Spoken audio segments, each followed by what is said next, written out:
অনেক যুবক বলতো কাল থেকে নামাজ পড়বো, কাল থেকে রোজা রাখবো, কাল থেকে দাড়ি রাখবো। ওই কালটা আর আসে নাই। অনেক যুবক কাল বলতে বলতে কবরের বাসিন্দা হয়ে গিয়েছে, ঠিক কিনা বলেন? হুয়ে নামওয়ার बेनिशा कैसे कैसे जमी खा गई नौजुआ कैसे कैसे जगह जी लगाने की दुनिया नहीं है, ये इबरत की जा है, तमाशा नहीं है। तुझे पहले बचपन ने बरसों खिलाया, जवानी ने फिर तुझको मजनू बनाया, अजल तेरा कर देगी बिल्कुल सफाया। जगह जी लगाने की दुनिया नहीं है, ये इबरत की जा है, तमाशा नहीं है। ये दुनिया পুরো জীবনটাই হচ্ছে আখিরাত গোছানোর জায়গা। এই দুনিয়ার জীবনটা তামাশার জায়গা নয়, ঠিক কিনা বলে? এখানে অনেক যুবক বসে আছে, একটা কথা বলে ফেলি, রাগ করো না আমার আব্বাজান, আপনারাও রাগ করবেন না। আমি যদি এখান থেকে নেমে যাই, ওয়াজ করা অবস্থায় নেমে যাই, আর আগেই বলছি রাগ করবেন না, যদি আমি পকেটে হাত দিই অনেকের পকেটে, এখন এই মাহফিলে অনেকের পকেটে বিড়ির প্যাকেট বের হবে, এখনই বের হবে। আমি কি ভুল বললাম না ঠিক বললাম? বলেন বলেন বলেন। আমি যদি এখন নেমে যাই ওয়াজ মাহফিলের স্টেজ থেকে, যুবকের মোবাইল ফোনটা চেক করি, এই দেখেন আমার দিকে তাকান, এখন যদি আমি চেক করি আমি দেখতে পাবো যুবকটা মাহফিলে বসা জাস্ট 5 মিনিট আগে তার গার্লফ্রেন্ডকে মেসেজ করেছে, এখান থেকে মেসেজ করেছে। হাসতেছেন আপনারা, আমি হাসির কথা বলি নাই, আমি হাসির কথা বলি নাই। ইভেন আর একটা ডেঞ্জারাস কথা বলছি, এখানে অনেক অডিয়েন্স আসছেন তাফসীর শোনার জন্য, ওয়াজ শোনার জন্য। এখানে অনেক শ্রোতা এমনও আছে যারা এশারের নামাজটা পড়ে নাই, আবার বাসায় গিয়ে ঘুমিয়ে যাবে, ফজরটাও তারা পড়বে না, ঠিক কিনা বলে? এবার আসেন, মৃত্যুকে আমি দুইটা ভাগ করছি। এক, the death of people those who perform the সালাহ। দুই হচ্ছে the death of people those who do not perform the সালাহ। এক হচ্ছে নামাজি বান্দার মরণ, আর এক হচ্ছে বেনামাজি বান্দার মরণ। নামাজি বান্দার মরণ যখন আসবে, আমার দিকে দেখবেন, মালাকুল মওতের দেহের জামার রং হবে ধবধবে সাদা, মুখে থাকবে লম্বা লম্বা চাপ দাড়ি। মালাকুল মওতের দেহের চামড়ার রং হবে সাদা ধবধবে ফর্সা। মালাকুল মওত নামাজি যুবক, নামাজি মা, নামাজি মুরব্বির সামনে দাঁড়িয়ে ডাক দিয়ে বলবে, ইয়া আইয়াতুহান নাফসুল মুতমাইন্না উখরুজি ইলা মাগফিরাতিল্লাহি ওয়া রিজওয়ানি। এই নামাজি বান্দা আসো, বের হয়ে আসো। নামাজি বান্দা ডাক দিয়ে বলবে, বের হব কোথায়, যাব কোথায়, আমার গন্তব্য কোথায়? মালাকুল মওত বলবে, ইলা মাগফিরাতিল্লাহি ওয়া রিজওয়ানি। আসো, বের হয়ে আসো, আল্লাহর জান্নাত আর ক্ষমা তোমার অপেক্ষায় বসে আছে। সুবহানাল্লাহ পড়বেন না আপনারা? আচ্ছা, পার্বতীপুরের ভাইরা দেখেন তো আমার হাতে এইটার নাম কি? এত আস্তে বললে কি বোঝা যায়? এটার নাম কি? আরেকবার উত্তর দেন তো, এই টিস্যুটা কি গোল না চারকোনা? আরেকবার, গোল না চারকোনা? হাদিসে আসছে, এটা এত সুন্দর হাদিস যে হাদিস যখন আমি শুনছিলাম, আমার এটাকে ইংরেজিতে বলে গুসবাম, দেহের পশম মাঝে মাঝে দাঁড়িয়ে যায়। দেখবেন কথার প্রভাব আর রিয়াকশনে মানুষের দেহের পশমগুলো অটোমেটিক্যালি মাঝে মাঝে দাঁড়িয়ে যায়। হাদিসটা হচ্ছে এইরকম, নামাজি বান্দার রুহু যখন মালাকুল মওত কবজ করবে, তার রুহুটাকে বের করে কাফাম মিন আকফানিল জান্নাহ ওয়া হানুত মিন হানুতিল জান্নাহ, নামাজি বান্দার রুহুটাকে দুনিয়ার থেকে জান্নাত পর্যন্ত নেওয়ার জন্য আল্লাহ তাআলা জান্নাত থেকে একটা লাল স্পেশাল রেশমি রুমালের কাপড় জান্নাত থেকে দুনিয়াতে পাঠিয়ে দিবে। সুবহানাল্লাহ, আল্লাহু আকবার, কি সম্মান নামাজি বান্দা। এবার আসেন, বেনামাজির মৃত্যু কতটা ভয়ঙ্কর হবে।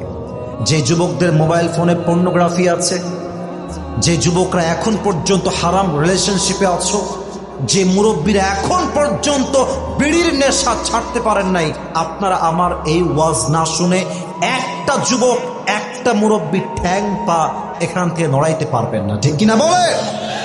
বেনামাজি বান্দার সামনে যখন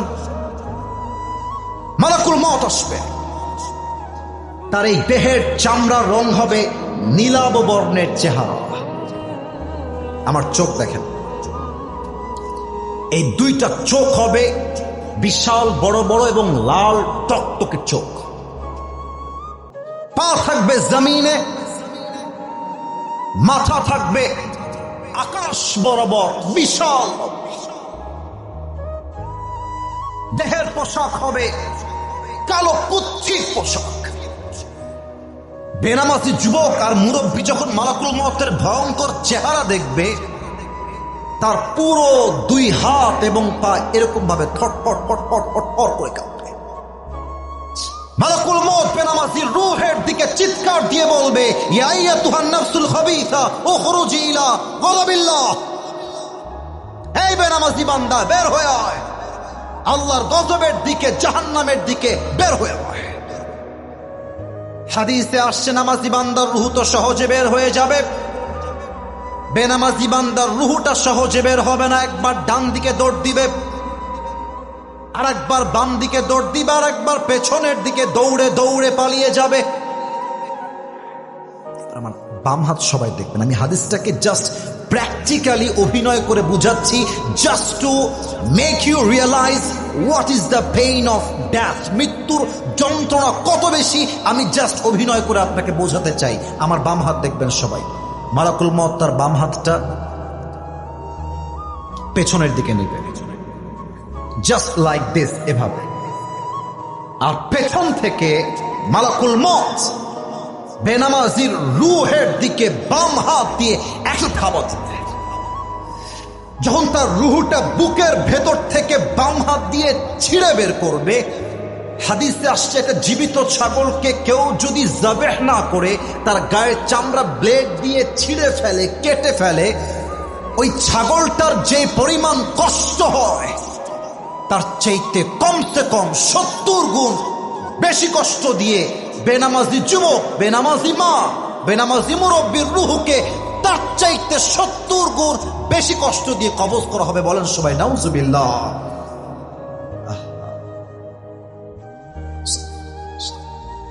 আচ্ছা প্রিয় ভাইরা, বলেন তো, যা নামাজ পড়েন, আচ্ছা আমি ধমক দিচ্ছি না, আমি মনে করেন যে আমি আসিফ হুজুরই না, মনে করেন আমি আপনার আপন মায়ের পেটের ভাই, আপনার ভাই আমি। আচ্ছা আপনি বলেন যে নামাজ পড়ছি না হুজুর, আমার কাজ আছে। আচ্ছা হুজুর নামাজ পড়ছি না, আমার ক্লাস আছে। আচ্ছা হুজুর নামাজ পড়ছি না, আমার একটা অ্যাপয়েন্টমেন্ট আছে, খুবই দরকারি অ্যাপয়েন্টমেন্ট। আমার প্রশ্ন হচ্ছে, ভাই আপনি কাজের দোহাই দিচ্ছেন, সময় নাই দোহাই দিচ্ছেন, আপনার অ্যাপয়েন্টমেন্ট দোহাই দিচ্ছেন, টাইম নাই দোহাই দিচ্ছেন, অথচ যেই আল্লাহ আপনাকে রিজিক দিল, যে আল্লাহ আপনাকে মাল দিল, সম্পত্তি দিল, টাকা দিল, বাড়ি দিল, চোখ দিল, হাত দিল, পা দিল, বউ দিল, বাপ দিল, মা দিল, সব দিল, আপনি কত বড় নিমক হারাম যে আপনার সবার জন্য টাইম আছে, আল্লাহর জন্য টাইম নাই। এর মানে আপনার মতো বড় নিমক হারাম আর কেউ হতে পারে না, ঠিক কিনা বলে? আচ্ছা বিয়ে যারা করছেন, একটা এক্সাম্পল দিব, রাগ করবেন না, যারা বিয়ে করেছেন, যদি আপনি আজকে বাসায় গিয়ে দেখেন আপনার বউ আর এক পুরুষের সঙ্গে আপনার ঘরে বসে আছে, আমি কিছু বলি নাই, বাজে কথা, জাস্ট দেখছেন আপনার বউ আর এক পুরুষের সঙ্গে বসে আছে, আপনি বলেন তো স্বামী হিসেবে, এই যুবক তোমরাও বলবা, স্বামী হিসেবে কোন স্বামী তার বউকে একটা সেকেন্ডের জন্য পর পুরুষের সঙ্গে সহ্য করতে পারবে? বলেন না কেন পারবে? আল্লাহ দিল সময়, আল্লাহ দিল মাল, আল্লাহ দিল সবকিছু, তোমার সব জায়গায় টাইম আছে, আল্লাহর বেলায় টাইম নাই। বুঝে রাখতে হবে তোমার মতো নিমক হারাম বান্দার কেউ হতে পারে না, ঠিক কিনা বলে? আমার ডান হাতের দিকে সবাই তাকাবেন, বলেন তো এই কিতাবটার নাম কি? দিনাজপুরের সাউন্ডটা পাইলাম না, আর একবার জোরে, এটার নাম কি? আমার দিনাজপুরের কলিজার টুকরা পার্বতীপুরের ভাইরা, বলেন তো এই কোরআনে, এই বামে কথা তোমরা কেন বলছো বারবার? না না আওয়াজ নাই, না না না না ধমক দিবেন, নাই না না না, এই ছেলেবেলা এই ধমক দিও না, যুবকদেরকে ধমক দেওয়া যাবে না, ভালোবাসার মানুষ আমার, খবরদার ধমক দিবেন না, কাউকে ধমক দিবেন না। তোমরা তোমরা জাস্ট একটু চুপ করে শোনো, তাহলেই আমার দাবি পূরণ হবে। একটু চুপচাপ থাকো, কেউ ধমক দিবেন না। আচ্ছা সবাই তাকবীর দেন দেখি, এদিকে সবাই, লুক এট মাই ফেস, এদিকে তাকবীর দেন সবাই, নারে তাকবীর। দিনাজপুরের ভাইরা, এই কিতাবে কোনো সন্দেহ আছে? কোনো ভুল আছে? আচ্ছা আবার কথা বলে এরা, আমি তো বলেছি কথা বলা যাবে না। What is this behaviour man? কি অবস্থা তোমাদের? এখানে কতগুলো যুবক চুপচাপ, মুরব্বীরা চুপচাপ বসে আছে। ধমক দিয়ে লাভ নেই, ওখানে চুপচাপ বসে পড়ো। ধমক দিয়ে হয় না, ভালোবাসতে করে বিশ্ব জয় করতে হবে যুবক ভাইয়ারা। কি অবস্থা! আর ছেলে পেলে এসে খালি টিকটক ভিডিও করে বেড়ায়, ছবি তোলে, ওয়াজ শোনার নাম নাই। কেন? আস্তাগফিরুল্লাহ, আস্তাগফিরুল্লাহ। না না, হাসি কথা বলি নাই, বুঝতে হবে তোমাকে। এখানে দেখো তো মুরব্বীরা বসে আছে, ওরা কি ভাববে, ওনারা কি ভাববে? স্যাররা এখানে বসে আছেন। What is this? তোমাদের দিনাজপুরের বদনামি, সব মিডিয়ার লোকরা বসে আছে, তোমরা উল্টা পাল্টা করবা। আসল ওয়াজ বাদ দিয়ে উল্টা পাল্টা আগে তারা ভাইরাল করতে পারে ফেসবুকের ভিতরে, বুঝতে হবে। আচ্ছা যা হওয়ার হয়ে গেছে, কাম ডাউন। তাকবীর দেন সবাই, এটা কাশি দেন সবাই মিলে, এবার তাকবীর দেন সবাই। আচ্ছা না বসলে নাই, আর বসলে বসে পড়ো, কিন্তু কেউ কেউ ধমক দিবেন না।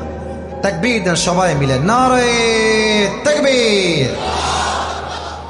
আমার দিনাজপুরের ভাইরা বলেন তো, আমাদের সকলের প্রথম পরিচয়, আমরা কি হিন্দু না মুসলমান? আমরা কি খ্রিস্টান না মুসলমান? আমরা কি বৌদ্ধ না মুসলমান? আচ্ছা বলেন তো, আমাদের সকলের বাসা দুনিয়াতে আসার পূর্বে জাহান্নামে ছিল না জান্নাতে ছিল? এই যে ভয় পাচ্ছেন, ভয়ের কোনো কারণ নাই, আপনারা আমার ভালোবাসার মানুষ। বলেন সবাই, মুসলমানদের আসল বাসা জাহান্নামে ছিল না জান্নাতে ছিল? জান্নাতে ছিল। আচ্ছা বলেন তো, প্রথম নবী, প্রথম পুরুষ যিনি ছিলেন, আমাদের আদি পিতা নাম কি বলেন তো সবাই? আদম আলাইহিস সালাতু ওয়াস সালাম। আপনারা সবাই জানেন যে তিনি একটা ভুল করার জন্য, একটা নিষিদ্ধ গাছ থেকে ফল খাওয়ার জন্য আল্লাহ তাকে দুনিয়াতে পাঠিয়েছিলেন। আচ্ছা বোঝার ট্রাই করবেন, আল্লাহ মানুষকে দুনিয়াতে পাঠাবার পরে মানুষ যেন দিক হারিয়ে না ফেলে, পথ হারিয়ে না ফেলে, মানুষকে গাইডলাইন দেওয়ার জন্য আল্লাহ তাআলা দুইটা জিনিস দিয়েছেন। আমি সবার থেকে আওয়াজ করে উত্তর চাই, বলেন সবাই কয়টা জিনিস দিয়েছেন? আচ্ছা আজকের মাহফিলটা ঐতিহাসিক মাহফিল হয়ে থাক, পুরো বাংলাদেশের মানুষ আজকের ওয়াজটা দেখুক, হেদায়াত পাক। এটা আমরা সবাই চাই কি চাই না? বিশ্বাস করেন আপনাদের পরিবেশ জাস্ট চমৎকার পরিবেশ, সাউন্ড সিস্টেম ভালো, মানুষগুলো চাতক পাখির মতো বসে আছে। আমার মনে হয় যদি এরকম শেষ পর্যন্তই থাকে, আজকের মাহফিল পুরো বাংলাদেশে ঐতিহাসিক মাহফিল হয়ে থেকে যাবে, ঠিক কিনা বলেন? প্লিজ আমার কথা ছাড়া বাড়তি কোনো সাউন্ড কেউ করবেন না। আল্লাহ তাআলা মানুষকে দুইটা জিনিস দিয়েছেন just to guide them in the world, দিক নির্দেশনা দেওয়ার জন্য। এক হচ্ছে নবী, দুই হচ্ছে কিতাব। এখন আপনারা আমার সঙ্গে বলবেন, এক নম্বর নবী, এক নম্বর, একটু আস্তে আওয়াজ পেলাম, এক নম্বর, দুই নম্বর কিতাব, দুই নম্বর। বলেন তো দিনাজপুরের ভাইরা, আসমানি কিতাব মোট কয়টা? আরে ভয় কেন, বলেন সবাই কয়টা? আচ্ছা প্রতিটা কিতাবই চেঞ্জ হয়ে গিয়েছে, প্রভিশন চেঞ্জ, হুরুফ চেঞ্জ, মিনিং চেঞ্জ, বিকৃতি ঘটেছে। এমন কোন কিতাব নাই যে কিতাবে বিকৃতি ঘটনায়, এক্সেপ্ট একটা কিতাব যে কিতাবে from beginning to the last আর যদি একটা জবর জেরের পরিবর্তন হয় নাই, সে কিতাবটার নাম। আচ্ছা এই কোরআনে আল্লাহ কি বলছে বোঝা ট্রাই করবেন। 4 নম্বর পারা, 2 নম্বর পৃষ্ঠা, সূরাতু আলে ইমরানের 103 নম্বর আয়াত, ওয়াতাসিমু বিহাবলিল্লাহি জামিআন ওয়ালা তাফাররাকু। আল্লাহ বলছে বান্দা শোনো, এটা যদিও বা দেখতে একটা কাগজের কিতাব, তবে এটা জাস্ট কাগজের কিতাব নয়। আল্লাহ বলছেন এটা হলো আমার পক্ষ থেকে একটা রশি। লেট মি রিপিট এগেন, আমি আবারও বলছি, এটা হচ্ছে কাগজের কিতাব। আমি কি ভুল বললাম না ঠিক বললাম? কিন্তু আল্লাহ বলছেন এটা জাস্ট কিতাব নয়, এটা একটা রশি। আল্লাহ রশি কেন বললেন, এই ব্যাখ্যাটা দিয়ে আমি আমার যে আয়াত তেলাওয়াত করেছি সে আয়াতে ফিরে যেতে চাই। প্রিয় ভাইরা, এখন তো পানি বের করার জন্য ট্যাপ আছে, টিউবওয়েল আছে। আমার মুরব্বী যারা এসেছেন তারা আমার এই পয়েন্টটা খুব ভালো করে বুঝবেন। আগে তো আমাদের ট্যাপ ছিল না, টিউবওয়েল ছিল না, আগে ছিল কি? কুয়া। মাশাআল্লাহ, আগে ছিল কি? কুয়া। আচ্ছা বলেন তো এবার দেখি আপনারা পারেন কিনা। আমি এক নাম্বারটা বলবো, সেকেন্ডটা আপনারা বলবেন, আমি বলতে যাব না। কুয়ার থেকে পানি তুলতে দুইটা জিনিস লাগে, এক হচ্ছে বালতি, দুই নাম্বার রাইট আনসার। আরেকবার, এক নাম্বার বালতি, দুই নাম্বার রশি। আচ্ছা, এটা বোঝার ট্রাই করেন। আল্লাহ বললেন এটা রশি, কেন বললেন এটাই বুঝাচ্ছি। আচ্ছা, আমি দিনাজপুরে ওয়াজ করতে আসছি 1990 সাল। কত সাল? 1990 সাল। তো ওয়াজ করতে এসে কুয়ার থেকে পানি তুলতে যাব, বাট সাডেনলি পাটা পিছলে আমি কুয়ার ভেতরে পড়ে গিয়েছি। এবার আপনি আমাকে তোলার জন্য খাম্বা আনবেন, বাঁশ আনবেন না রশি আনবেন? আসতে বললেন কেন? খাম্বা, বাঁশ না রশি? রশি শুধু আনলেই হবে না, এই রশির মধ্যে দুইটা শর্ত লাগবে। এক, রশি হওয়া লাগবে শক্ত পাটের রশি, পচা পাটের রশি হলে চলবে না। কেন চলবে না? কারণ যদি পচা পাটের রশি হয় আর আমি ধরে টান দেই, দড়ি যাবে ছিঁড়ে, আমার দাঁত নাক সব ভেঙে যাবে, ঠিক কিনা বলেন? দুই নাম্বার শর্ত, রশির উপরে যে ধরবেন আমাকে টানার জন্য তার হাত হওয়া লাগবে মজবুত তথা শক্তিশালী। কারণ কি, যদি হাতটা শক্তিশালী না হয়ে শিথিল হয়ে যায়, আমি টান দিব আর তার হাত শিথিল হলে শেষ, উল্টে পড়ে যাব। এবার আসুন, আমাদের আসল বাসা ছিল জান্নাতে, এসেছি দুনিয়ায়। এই পুরো দুনিয়াটা হচ্ছে, this world is just like a big tunnel. এই পুরো দুনিয়াটাই হচ্ছে একটা বিশাল বড় কুয়ার মতো। আল্লাহ বলছে, বান্দা এই দুনিয়াটা তোমার আসল ঠিকানা নয়, তোমার আসল ঠিকানা হচ্ছে জান্নাতে। সেই জান্নাত থেকে তুমি কুয়ায় পড়ে গেছো, আর এই কুয়ার থেকে তোলার জন্য আমি আল্লাহ একটা রশি ফেললাম, রশির নাম আল কোরআন। এবার উত্তর দিবেন, এই রশির মতো শক্তিশালী রশি আল্লাহর আকাশের নিচে জমিনের উপরে সেকেন্ড আর কোনো কিছু কি হতে পারে? এত আসতে বললেন কেন? পারে।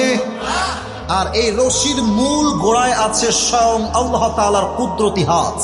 এবার বলেন, আল্লাহর হাতের মতো শক্তিশালী হাত কোন নেতার হতে পারে? কোন মন্ত্রী হতে পারে? আল্লাহ বলছে, বান্দা আমার হাত এই রশির ভেতরে আছে, এই রশিকে শক্ত করে ধরো। কে বিএনপি, কে জামাত, কে আহলে হাদিস, কে চরমনায়, কে আওয়ামী লীগ, কে সরসিনা, কে কওমিয়া, কে আলিয়া, কে মাযহাবি, কে লামাযহাবি, কে হানাফি, কে শাফিঈ, কে মালিকি, কে হাম্বলি, দেখতে যেও না। তোমার প্রথম পরিচয় আহলে হাদিস নয়, প্রথম পরিচয় জামাত ইসলাম নয়, প্রথম পরিচয় কওমিয়া নয়, প্রথম পরিচয় বিএনপি নয়, তোমার প্রথম পরিচয় তুমি মুসলমান ঘরের সন্তান। দলাদলি বাদ দিয়ে শক্ত করে রশিটা ধরো। লাভ কি হবে? ওই যে জান্নাত থেকে হারিয়ে গিয়েছিলে, আমি আল্লাহ একটা টান দিব, সবাইকে ধরে একটা টান দিয়ে আবার সেই জান্নাতের ঠিকানায় পৌঁছায় দিব। সুবহানাল্লাহ পড়বেন না আপনারা? এটা হচ্ছে সেই কোরআন, যে কোরআন থেকে আলোচনা শোনার জন্য আমরা সবাই বসেছি। আর কোনো কথা নেই, আলোচনায় ঢুকে যেতে চাই। আপনাদের বাসায় বউ আছে, বিবাহিত কারা কারা একটু হাত তোলেন তো দেখি, বিবাহিতরা। সর্বনাশ, মাশাআল্লাহ, অনেকে আসছেন বিবাহিত ভাইরা, হাত নামা, হাত নামা। এবার হতভাগা সিঙ্গেল কারা কারা আসছো তারা একটু হাত তোলো দেখে। সিঙ্গেল এত বেশি? তোমাদের বউ নাই? আমি বিশ্বাস করি না। আহা, আল্লাহ সবাইকে দিনদার নেককার বউ দিয়ে দিক। পড়েন সবাই আমিন। যারা আমিন বলে না তারা কেউ বউ পাবে না। আরে মিয়া, জোরে সোরে সবাই মিলে কোন আমিন। মাশাআল্লাহ। তিনটে তাকবীর দিব, তাকবীর দিয়ে আয়াতে ফিরে যেতে চাই। প্রথম তাকবীর দিবেন বিবাহিত ভাইয়েরা। আমি নাম্বার দিতে চাই, কে কত নাম্বার বেশি পায়। বিবাহিত ভাইয়েরা আপনাদের পালা, একটু কাশি দেন সবাই। শুধুমাত্র বিবাহিত ভাইরা, single people is not allowed. মুরব্বীরা খুব জোশে আছে আজকে, দেখা যাক কারা পারে। নাম্বার দিব একদম ইনসাফ ভিত্তিক নাম্বার। সিঙ্গেলরা চুপচাপ থাকবা, আব্বাজান এবং বিবাহিত যুবক ভাইরা, লেটস মেক নয়েজ টুগেদার। সবাই মিলে বিবাহিত ভাইরা নারে তাকবীর। মাশাআল্লাহ, আপনার নাম্বার পেয়েছেন 75, ভালো নাম্বার পেয়েছেন। অন্য জেলায় এত নাম্বার সহজে মানুষ পায় না। আচ্ছা, it's time for the single people. Single আরেকবার কাশি দাও। মুরব্বীরা রাগ করবেন না, যেটা ইনসাফ ভিত্তিক নাম্বার সেটাই আমি দিব। সিঙ্গেল ভাইরা তাকবীর দিবেন, বিবাহিত ভাইরা চুপচাপ বসে থাকবেন। সিঙ্গেল ভাইরা লিল্লাহি তাকবীর। বিবাহিত ভাইরা আমাকে মাফ করে দিবেন, একটুর জন্য আপনারা পারলেন না। আজকে আমার যুবক ভাইয়েরা 85 নাম্বার বেশি পেয়ে পাস করেছে, ঠিক কিনা বলে? আচ্ছা, আর কোনো ভাগাভাগি নাই, এবার সবাই মিলে তাকবীর দিব। বাস, তাকবীর শেষ, আমি আমার আয়াতে ফিরে যাব। দেখা যাক আমার সামনে সব বাঘের বাচ্চারা বসে আছে কিনা। এটাকে আসি দেন সবাই। এবার কোনো ভাগাভাগি নাই, সবাই মিলে নারে তাকবীর। আল কোরআনের আলো, আল হাদিসের আলো, কোরআন হাদিস যেখানে, আলেম ওলামা যেখানে, দিনাজপুরবাসী যেখানে, আল্লাহ যেন কবুল করে। পড়েন সবাই আমিন।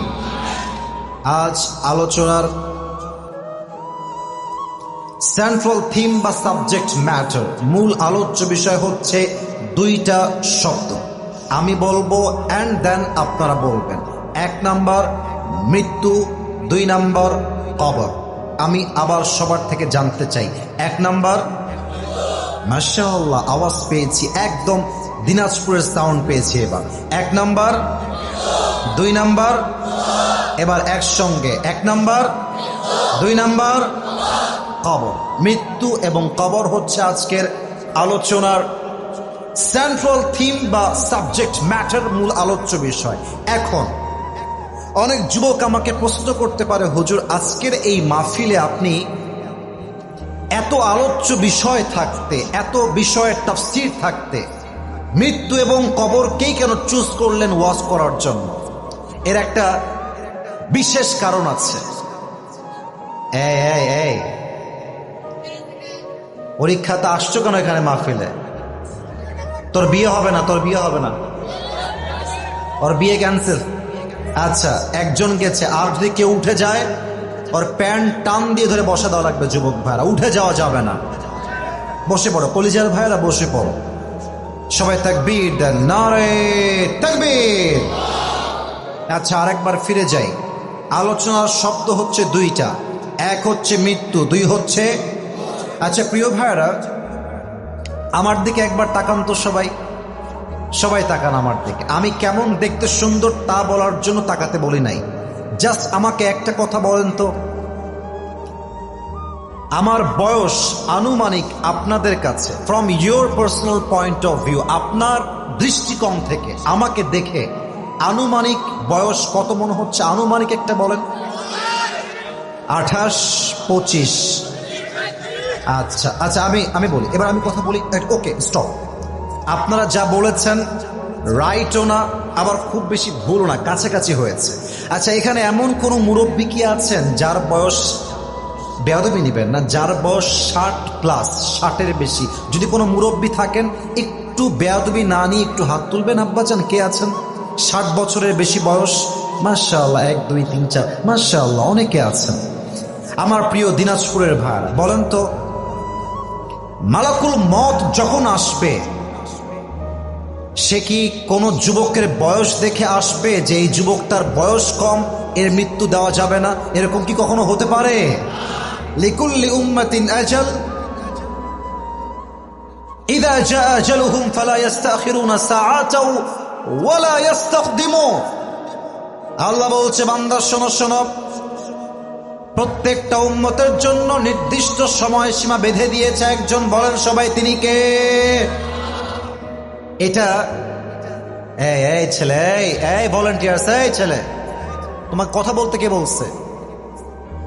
ইঙ্গিতে বলবা যে ভাই এভাবে হাত দিয়ে বসেন। একটা সুন্দর ওয়াচ করব, বারবার ডিস্টার্ব করছো তোমরা, তোমাদেরই বদনাম হবে, আমার কিচ্ছু হবে না। বোঝো না কেন তোমরা আমার কথাটা? কলিজার ভাই আমার, please volunteers, whoever, doesn't matter, যা বলবেন ইঙ্গিতে ইশারায়। আমি যদি বারবার এখান থেকে আর একবার সাউন্ড পাই, খবরদার। আমি কোন ধমক দেওয়ার, ওয়াল্লাহি আমার অন্তরে কোনো অহংকার নাই, ওয়াল্লাহি আল্লাহর কসম, আমি তোমার পায়ে হাত রেখে বললাম চুপ থাকো। আমাকে নিয়ে আসছো, আমাকে ওয়াজটা করতে দাও, দেখো আমি কি বলি, দেখো আমি কি বলি। লিকুল্লি উম্মাতিন আজাল, ইযা জাআ আজালুহুম ফালা ইস্তাখিরুনা সাআতা ওয়া লা ইস্তাকদিমুন। The death will come on time, it will never late. যার মৃত্যু যখন লেখা আছে সেই সময়ে মালাকুল মওতকে পাঠিয়ে দিবে একজন, বলেন সবাই তিনি কে? আচ্ছা, একটা কথা বলে ফেলি, 5 আগস্টের পূর্বে আমরা তাফসীর মাহফিলে মাইকটা সামনে রেখে হক কথা বলতে পারতাম না। দ্যাট ইজ দ্য ট্রুথ, এটা সত্য কথা। ইভেন আপনারা জানেন কিনা, দেখেছেন কিনা, I don't know that, but the reality is, যখনই কোনো বক্তা মাইকটা সামনে রেখে কথা বলতো, অনেক পাতি নেতা এসে,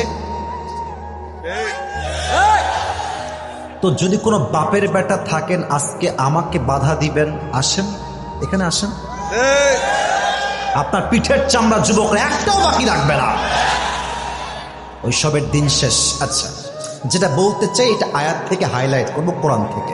আমাদের দেশে 5 আগস্টের পর একজন প্রধান উপদেষ্টা এসেছেন, নাম কি বলতে পারবেন? ডক্টর ইউনূস সাহেব। আচ্ছা, আমি যেটা বলতে চাই, that is the example and nothing else. এটা জাস্ট একটা উদাহরণ। ওনার হাতে এখন সেনাবাহিনীর ক্ষমতা আছে, পুলিশের ক্ষমতা আছে, র্যাবের ক্ষমতা আছে, জনগণের ক্ষমতা আছে, ছাত্রদের ক্ষমতা আছে, সব ক্ষমতা ওনার হাতে এই মুহূর্তে আছে না নাই? এখন তো আছে, এখন তো আছে। আচ্ছা, এখন উনি আগামীকাল একটা অ্যানাউন্সমেন্ট দিলেন যে since I am the current president of Bangladesh, যেহেতু এই মুহূর্তে আমি হলাম প্রধান, অতএব আমি একটা বিশাল লম্বা এরিয়া জুড়ে এক বিশাল বড় গ্লাস দিয়ে তৈরি বিশাল বড় একটা ডুপ্লেক্স ফ্ল্যাট বানাবো, এবং এই ফ্ল্যাটের চতুর্পাশে একটা লোহা দিয়ে বাউন্ডারি দিব, এবং প্রত্যেকটা গেটে থাকবে সিসিটিভি ক্যামেরা, প্রত্যেকটা দরজার সামনে র্যাব, বিডিআর, আর্মি, সোলজার, সেনাবাহিনী, always they will be active there, সবাই থাকবে।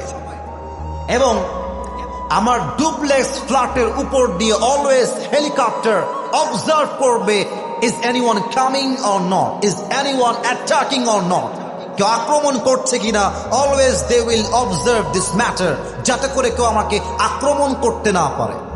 এবং পরিশেষে আমি এমনভাবে প্রোটোকল দিব যেন মালাকুল মওত আমাকে ধরতে না পারে। যতই লুকার, যতই প্রোটোকল দিক, মালাকুল মওতের হাত থেকে পালানো কখনো কি সম্ভব হতে পারে?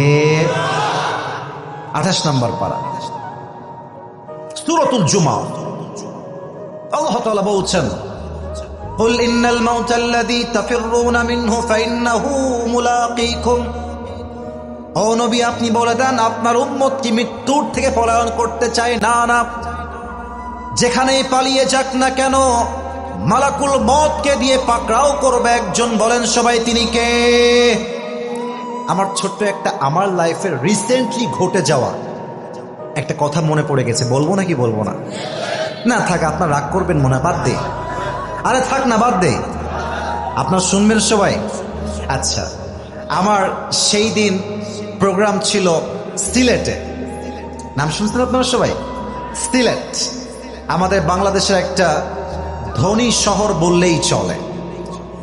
সিলেটে প্রোগ্রাম আমার, আর আগামীকাল প্রোগ্রাম হচ্ছে রাজশাহীর বগুড়ায়। তো আমি যখন সিলেটের ফ্লাইটে উঠলাম, আমার ফার্স্ট ফ্লাইট ছিল from Sylhet to Dhaka, and the second flight was from Dhaka to Rajshahi. প্রথম ফ্লাইট ছিল আমার ঠিক জোহরের নামাজের কিছুক্ষণ পরে। যারা আপনারা ফ্লাইটে চড়েছেন, বিমানে চড়েছেন, তারা জানেন প্রথমেই গিয়ে বোর্ডিং পাস নেওয়া লাগে। বোর্ডিং পাস নেওয়ার পরে অপেক্ষা করতে হয়, বিমানটা আসলে তারপরে উঠতে হয়। এবং যারা আপনারা হজ করেছেন, ওমরাহ করেছেন, কিংবা যারা ফ্লাইটে এর আগেও ভ্রমণ করেছেন, তারা দেখবেন জাস্ট ফ্লাইটে আপনি উঠবেন, বিমানের সিটে আপনি বসবেন, সবাই যখন বসে যাবে, জাস্ট প্লেনটা টেক অফ করার পূর্বে, অর্থাৎ বিমানটা যখন উড়বে আকাশে, তার পূর্বেই দেখবেন সামনে এয়ার হোস্টেস বসে একটা অ্যানাউন্সমেন্ট দেয়। কেমন অ্যানাউন্সমেন্ট দেয়? তারা বলে, বিসমিল্লাহির রহমানির রহিম, আল্লাহু আকবার, আল্লাহু আকবার, আল্লাহু আকবার, সুবহানাল্লাযী সাখখারা লানা হাযা ওয়া মা কুন্না লাহু মুকরিনিন ওয়া ইন্না ইলা রাব্বিনা লামুনকালিবুন। আল্লাহ মহান, আল্লাহ মহান, আল্লাহ মহান, অতীব পবিত্র মহান আল্লাহ তাআলা, যিনি এটাকে আমাদের নিয়ন্ত্রণাধীন করে দিয়েছেন, অন্যথায় একে আমরা বশীভূত করতে পারতাম না। নিশ্চয়ই আমরা আমাদের প্রতিপালকের প্রতি প্রত্যাবর্তন করব। ভদ্র মহিলা মহোদয়গণ, আসসালামু আলাইকুম। ক্যাপ্টেন আসিফ এবং তার কেবিন ক্রুর পক্ষ থেকে ফ্লাইট ইনচার্জ আব্দুল আলিম। 30 মিনিটের ভেতরে আমরা সিলেট থেকে ঢাকায় পৌঁছাবো বলে আশা করছি ইনশাআল্লাহ। আপনাদের ব্যক্তিগত নিরাপত্তার জন্য সিট বেল্ট বেঁধে নিন, সিটের হাতল নামায় রাখুন, সিটের পেছন দিকটা সোজা রাখুন, সামনে ট্রে টেবিলটি বন্ধ রাখুন। এই ফ্লাইটে ধূমপান সবসময়ের জন্য নিষিদ্ধ। ইনশাআল্লাহ অল্প কিছুক্ষণের মধ্যে আমরা আমাদের যাত্রা শুরু করব। আশা রাখছি আমাদের সঙ্গে আপনাদের এই যাত্রা আনন্দময় এবং নিরাপদ হবে। ধন্যবাদ। এই অ্যানাউন্সমেন্টটা দেওয়ার পরেই ফ্লাইটটা উড়ে যায় আকাশে। কিন্তু অবাক করা বিষয় হচ্ছে, সেই দিন যখন আকাশে ফ্লাইটটা উড়ল, আমি দেখলাম আকাশটা প্রচণ্ড মেঘ, বৃষ্টি এবং ঝড়ো হাওয়া বইছে, ঝড় ঝড় ভাব। But flight was very normal, খুব সুন্দর চলছিল ফ্লাইটটা। হঠাৎ করে আমি দেখলাম বাতাসের ঝড়ে একটা ঝাঁকুনি মারছে ফ্লাইট। এই ঝাঁকুনি ছিল ডান দিক থেকে বাম দিকে, as much as I can remember, আমার মনে পড়ে। তো আমি দেখলাম যে সবাই কেঁপে উঠলো, আমিও কেঁপে উঠলাম, কিন্তু সবাই খুব নর্মাল, কাম ডাউন, কারণ জাস্ট একবার শেকিং করেছে, সেকেন্ড টাইম আর হয় নাই। জাস্ট ফ্লাইটটা আরেকটু পরে it started to shaking again and again, বারবার, একবার বামে যায়, একবার ডানে, একবার এদিকে ঝাঁকুনি মারে, আর একবার এদিকে ঝাঁকুনি মারে। বাস যেই না ঝাঁকুনির খেলা শুরু হয়ে গেছে, সবাই পড়তেছে লা ইলাহা ইল্লাল্লাহ মুহাম্মাদুর রাসূলুল্লাহ। আবার কিছু মহিলাকে দেখলাম, এত নির্লজ্জ মহিলা, ওই মুহূর্তে তওবা করা বাদ দিয়ে, কালেমা পড়া বাদ দিয়ে ভিডিও করতেছে, টিকটক ভিডিও করতেছে। আসলে মানুষের অবস্থা এমন হয়ে গেছে, মানুষ না পারে কবরে লাশ রাখার সময় ভিডিও করে যুবক ভাইরা, ঠিক কিনা বলে? কিন্তু অবাক করা বিষয় কি জানেন, আমার ডান পাশে একজন লোক ছিলেন, very rich man, was going to Dubai, Abu Dhabi, খুব বড়লোক ঘরের মানুষ, তিনি বিজনেসম্যান আর কি। ওনাকে দেখলাম কিছুটা কাঁপতেছে, মানে ভয়ে কাঁপতেছে। কিন্তু ফ্লাইটের সবাই নিজের ব্যক্তিত্ববোধ, আত্মসম্মান বোধ বজায় রেখে চুপচাপ বসে আছে, কারণ যারা এই ফ্লাইটে ফ্লাই করে বেশিরভাগ বড়লোক ঘরের মানুষ হয়, তাদের একটা ব্যক্তিত্ব আছে আর কি। তো ওনাকে দেখলাম দোয়া করতেছে, কিন্তু আমার মনের মধ্যে চলতেছে, ইস রে, যদি আজকে ফ্লাইটটা ক্রাশ করে ফেলে, যদি আজকে আমি জীবিত আর নামতে না পারি, কি হবে আমার? আমি যদি নামাজগুলো ঠিক মতো পড়তাম আরো ভালো করে, ইস, যদি আমি প্রত্যেক দিন কম করে হলো 3 পারা তেলাওয়াত করতাম, ইস, যদি আমি সেদিন মায়ের সঙ্গে বাজে ব্যবহারটা না করতাম, ইস, যদি আমি সেই দিন আমার অমুক ভাইকে কষ্ট না দিতাম। এতগুলো বিষয় নিয়ে জাস্ট আফসোস করতেছি যে ইস, হয়তোবা আজকে এই দিন শেষ আমার। কিন্তু আল্লাহর কি রহমত, একটু পরেই আকাশ স্বাভাবিক হয়ে গেল, ঘোষণা আসলো যে we are going to land in Dhaka international airport. আমরা এখনই ল্যান্ড করব, সময় খুব বেশি একটা বাকি নাই। বাস ওই সময় আমার স্বস্তি অন্তরে ফিরে আসলো। বাট আমি ভাবলাম সে আয়াতের কথা, যা আল্লাহ তাআলা বলেছেন লিকুল্লি উম্মাতিন আজাল ইযা জাআ আজালুহুম ফালা ইস্তাখিরুনা সাআ ওয়া লা ইস্তাকদিমুন। বান্দা মনে করে যে আমার হায়াত তো অনেক বাকি। অনেক যুবককে বলবেন যে চলো আমরা নামাজ পড়ে আসি, সে বলবে ভাই প্যান্ট খারাপ, একটু সময় দেন। প্যান্ট খারাপের দোহাই দিয়ে অনেক যুবক মসজিদে যায় না। মাথায় রাখবেন, অনেক যুবক বলতো কাল থেকে নামাজ পড়বো, কাল থেকে রোজা রাখবো, কাল থেকে দাড়ি রাখবো, ওই কালটা আর আসে নাই। অনেক যুবক কাল বলতে বলতে কবরের বাসিন্দা হয়ে গিয়েছে, ঠিক কিনা বলেন? হুয়ে নামওয়ার बेनिशा कैसे कैसे जमी खा गई नौजुआ कैसे कैसे। जगह जी लगाने की दुनिया नहीं है, ये इबरत की जा है, तमाशा नहीं है। तुझे पहले बचपन ने बरसों खिलाया, जवानी ने फिर तुझको मजनू बनाया, अजल तेरा कर देगी बिल्कुल सफाया। जगह जी लगाने की दुनिया नहीं है, ये इबरत की जा है, तमाशा नहीं है। ये दुनियार পুরো জীবনটাই হচ্ছে আখিরাত গোছানোর জায়গা।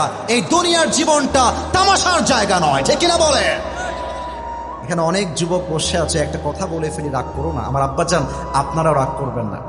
আমি যদি এখান থেকে নেমে যাই, ওয়াচ করা অবস্থায় নেমে যাই, আর আগে বলছি রাগ করবেন না, যদি আমি পকেটে হাত দিই অনেকের পকেটে, এখন এই মাহফিলে অনেকের পকেটে বিড়ির প্যাকেট বের হবে, এখনই বের হবে। আমি কি ভুল বললাম না ঠিক বললাম? বলেন বলেন বলেন।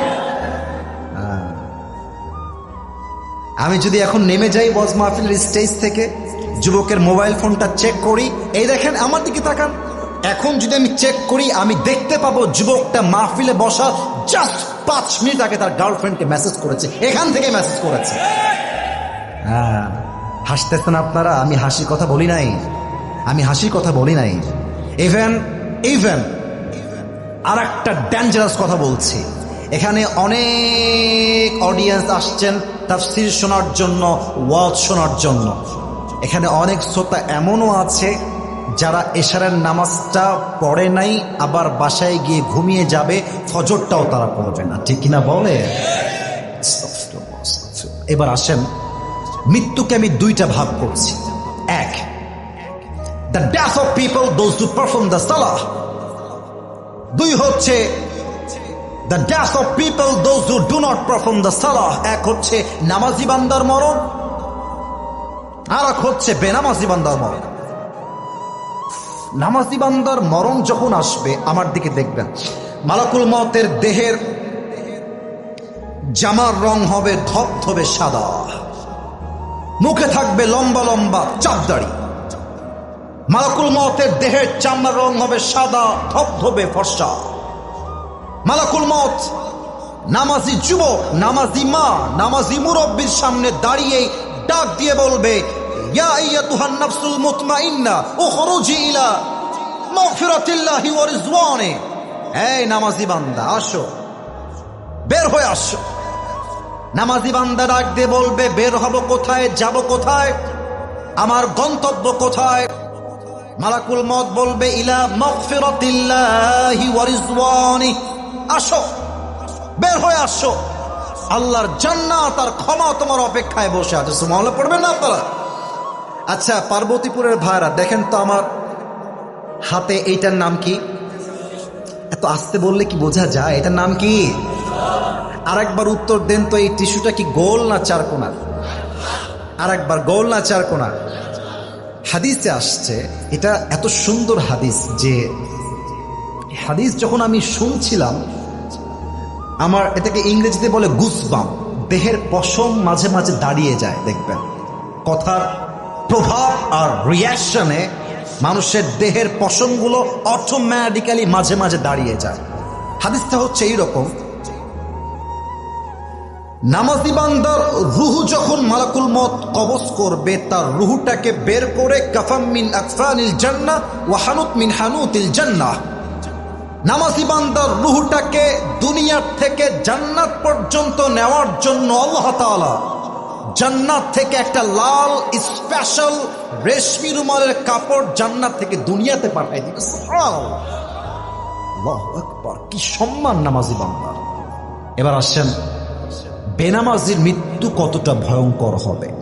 যে যুবকদের মোবাইল ফোনে পর্নোগ্রাফি আছে, যে যুবকরা এখন পর্যন্ত হারাম রিলেশনশিপে আছো, যে মুরব্বীরা এখন পর্যন্ত বিড়ির নেশা ছাড়তে পারেন নাই, আপনারা আমার এই ওয়াজ না শুনে একটা যুবক, একটা মুরব্বী ঠ্যাং পা এখান থেকে নড়াইতে পারবেন না, ঠিক কিনা বলে? বেনামাজি বান্দার সামনে যখন মালাকুল মওত আসবে, তার এই দেহের চামড়ার রং হবে নীলাভ বর্ণের চেহারা। আমার চোখ দেখেন, এই দুইটা চোখ হবে বিশাল বড় বড় এবং লাল টকটকে চোখ। পা থাকবে জমিনে,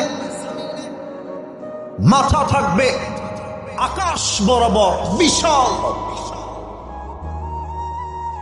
দেহের পোশাক হবে কালো কুচ্ছির পোশাক। বেনামাজি যুবক আর মুরব্বী যখন মালাকুল মওতের ভয়ঙ্কর চেহারা দেখবে, তার পুরো দুই হাত এবং পা এরকম ভাবে থটফট ফটফট ফটফট করে কাঁপবে। মালাকুল মওত বেনামাজির রূহের দিকে চিৎকার দিয়ে বলবে, ইয়া আইয়াতুহান নাফসুল খাবিসা উখরুজি ইলা গযাবিল্লাহ। এই বেনামাজি বান্দা, বের হয়ে আয়, আল্লাহর গজবের দিকে, জাহান্নামের দিকে বের হয়ে আয়।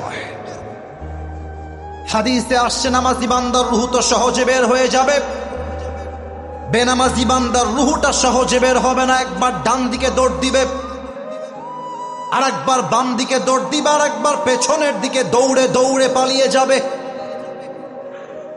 আমার বাম হাত সবাই দেখবেন, আমি হাদিসটাকে জাস্ট প্র্যাকটিক্যালি অভিনয় করে বুঝাচ্ছি, just to make you realise what is the pain of death. মৃত্যুর যন্ত্রণা কত বেশি, আমি জাস্ট অভিনয় করে আপনাকে বোঝাতে চাই। আমার বাম হাত দেখবেন সবাই।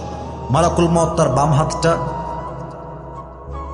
পেছনের দিকে নিবে, জাস্ট লাইক দিস, এভাবে।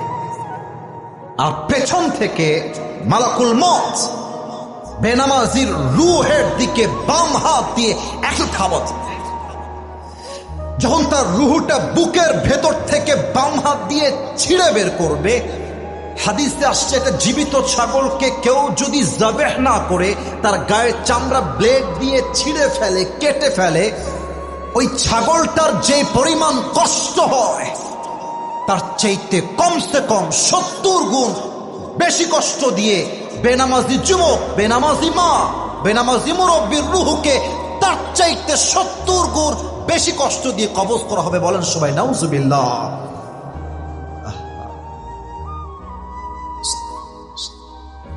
আচ্ছা প্রিয় ভাইরা, বলেন তো, যা নামাজ পড়ে না, আচ্ছা আমি ধমক দিচ্ছি না, আমি মনে করেন যে আমি আসিফ হুজুরই না, মনে করেন আমি আপনার আপন মায়ের পেটের ভাই, আপনার ভাই আমি।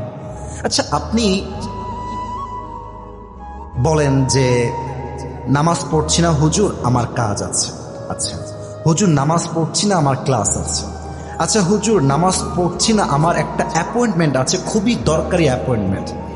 আমার প্রশ্ন হচ্ছে, ভাই আপনি কাজের দোহাই দিচ্ছেন, সময় নাই দোহাই দিচ্ছেন, আপনার অ্যাপয়েন্টমেন্ট দোহাই দিচ্ছেন, টাইম নাই দোহাই দিচ্ছেন, অথচ যেই আল্লাহ আপনাকে রিজিক দিল, যে আল্লাহ আপনাকে মাল দিল, সম্পত্তি দিল, টাকা দিল, বাড়ি দিল, চোখ দিল, হাত দিল, পা দিল, বউ দিল, বাপ দিল, মা দিল, সব দিল, আপনি কত বড় নিমক হারাম যে আপনার সবার জন্য টাইম আছে, আল্লাহর জন্য টাইম নাই।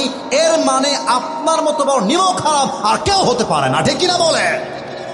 আচ্ছা বিয়ে যারা করছেন, একটা এক্সাম্পল দিব, রাগ করবেন না, যারা বিয়ে করেছেন, যদি আপনি আজকে বাসায় গিয়ে দেখেন আপনার বউ আর এক পুরুষের সঙ্গে আপনার ঘরে বসে আছে, আমি কিছু বলি নাই, বাজে কথা, জাস্ট দেখছেন আপনার বউ আর এক পুরুষের সঙ্গে বসে আছে, আপনি বলেন তো স্বামী হিসেবে, যুবক তোমরাও বলবা, স্বামী হিসেবে কোন স্বামী তার বউকে একটা সেকেন্ডের জন্য পর পুরুষের সঙ্গে সহ্য করতে পারবে? বলেন এখন, পারবে? আল্লাহ দিল সময়, আল্লাহ দিল মাল, আল্লাহ দিল সবকিছু, তোমার সব জায়গায় টাইম আছে, আল্লাহর বেলায় টাইম নাই। বুঝে রাখতে হবে তোমার মতো নিমক হারাম মানদার কেউ হতে পারে না, ঠিক কিনা বলে? রূহ যখন কবজ হয়ে যাবে, বাস কবরের জীবনটা এখান থেকে শুরু হবে। তবে একটা প্রশ্ন করব সবাইকে এখন, যার উত্তর 90% মানুষ ভুল দিতে পারে, 90% মানুষ। আশা রাখবো আপনারা ভুল না, আপনারা সঠিক জবাব দেবেন, আশা রাখবো এটা। আমার দিনাজপুরের ভাইয়ের, আমি বাধাবার জন্য বলছি না, জাস্ট বোঝানোর জন্য বলছি। বলেন তো কবরে মোট প্রশ্ন হবে কয়টা? 4টা। কে বলেছে? ভাইজান, ইউর রাইট। কি নাম আপনার ভাইজান? হাবিবুর রহমান, মাশাআল্লাহ। সে আমাকে সঠিক জবাব দিয়েছে। কবরের মোট প্রশ্ন 3টা নয়, কবরের মোট প্রশ্ন হচ্ছে কয়টা? আচ্ছা, আমি প্রশ্ন করছি, আপনারা সবাই আমাকে উত্তর দিবেন। প্রথম প্রশ্ন, মর রব্বুক, আমাদের সকলের রব একজন, তিনি কে? এত আস্তে আমি শুনতে চাইনি, এত আস্তে না, জবান খুলে দিল থেকে, মর রব্বুক, আমাদের সকলের রব একজন, তিনি কে? আল্লাহ আমার রব। বলেন না, আল্লাহ আমার রব। দমে দমে তনু মনে তারি অনুভব, তোমার দুনিয়াতে আমি যেদিকে তাকাই, অথই নিয়ামতে ডুবে আছি সবাই। পাখপাখালির কণ্ঠে শুনি তাসবিহ কলো রব, তাসবিহ কলো রব। আল্লাহ আমার রব, এই রবই আমার সব। বলেন সবাই, রবকে। আচ্ছা দিনাজপুরের ভাইরা আমার দিকে তাকায় বলেন তো, এইটা আমার মুখে কি? অনেক যুবক ভাই মুরব্বী, প্লিজ উত্তর করতে হবে লাউডলি, এটার নাম কি? আপনারা কেউ পাম দিবেন না, যা মনে আছে তাই বলবেন। আচ্ছা, আমি যে লম্বা চাপ দাড়ি রেখেছি নবীর সুন্নাহ অনুযায়ী, আগেই বলছি মনে যা আছে তাই বলবেন, তার বাইরে বলতে হবে না। আমাকে চাপ দাড়ি রেখে আনস্মার্ট লাগতেছে না স্মার্ট লাগতেছে? ছি ছি, এত আস্তে বললেন। দাড়ি রেখে আনস্মার্ট লাগছে না স্মার্ট লাগছে? অসুন্দর লাগছে না সুন্দর লাগছে? অনেক মেয়ে দেখবেন দাড়ি দেখলে নাক ছিটকায়, আছে না? আছে না? বলো, বলে যে দাড়িওয়ালা বিয়ে করবা, বিয়ে করতে চায় না। তা আমি মাঝে মাঝেই প্রাউডলি বলি, দাড়ি আমি রেখেছি নবীর সুন্নাহের ভালোবাসায়। আরে যেই মেয়ে আমাকে দাড়ির জন্য বিয়ে করতে চায় না, সে আমার বাড়ির বউ হওয়ার যোগ্যতাই তো রাখে না। আচ্ছা, আর একটা কথা, যদি তোমাকে কোনো তাদের যে হিকমত, জ্ঞান, প্রজ্ঞা, তুমি দেখিলে অবাক হয়ে যাবা যে জ্ঞান কাকে বলে। কিন্তু পার্থক্য কোথায়? আমি মিডিয়ার সামনে এসেছি, ওনারা মিডিয়ার সামনে আসেন নাই। অতএব মাথায় রাখতে হবে, জাস্ট ভাইরাল ব্যক্তিকে দেখবো, তার ওয়াজ শুনবো, এই চেঞ্জ করতে হবে চিন্তা। ভাইরাল ব্যক্তির ওয়াজ শুনলে হেদায়েত আসবে না, বরং সেই ব্যক্তির ওয়াজে হেদায়েত আসবে যার কথা শুনলে আল্লাহকে স্মরণ হয়, কবরকে স্মরণ হয়, আখিরাতকে স্মরণ হয়। ঠিক কিনা বলে? তো আমি অধম কিছু কথা বলেছি, নিশ্চিত আমার কথার মাঝে ভুল আছে, মিস্টেক আছে, অবশ্যই ত্রুটি আছে। আমি দোয়া করে দিচ্ছি, আল্লাহ আমার ভুলগুলো ক্ষমা করে দিয়ে সবাইকে তুমি সঠিক কথা অনুযায়ী আমল করার তৌফিক দিও। পড়েন সবাই আমিন। তো যারা ল্যাটা মেরে বসে আছেন, যদি একটু নামাজের আত্তাহিয়াতুর শুরুতে বসতেন দোয়ার জন্য, I will be very grateful, শুকর গুজার হতাম আপনাদের কাছে। মাশাআল্লাহ, একবার বলেছি